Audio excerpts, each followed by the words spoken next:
அன்னைக்கு ஒரு நாள் சாயந்தரமாக மழை பெஞ்சிட்டு இருந்துச்சு. சரி டீ குடிக்கலாம் அப்படின்னு யோசிச்சுட்டு இருந்தேன். அப்போ டீ கூட மசாலா வடை சாப்பிட்லாம் அப்படின்னு சொல்லிட்டு மத்தியானமே வந்து பருப்பு ஊற வச்சுருந்தேன். அப்போது மசாலா வடை பண்ணிவிட்டு டீ போட்டு டீ ஊற்றிட்டுருக்கேன். மழைக்கு சூடாக டீயும் அது கூட மசாலா வடையும் சாப்பிட்டா நல்லாயிருக்கும். இந்த காம்பினேஷன் நல்லாயிருக்கும். அதனால் வீட்டிலே வடை சுட்டு டீ ஊற்றிட்டுருக்கேன்.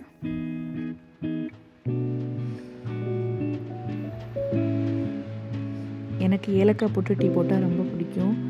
அதனால் ஏலக்காய் டீ போட்டுட்டு மசால் வடை செஞ்சு டீ குடிக்க போகிறேன்.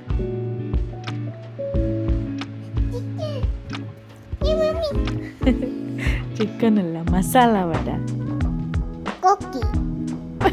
மசாலா வடை.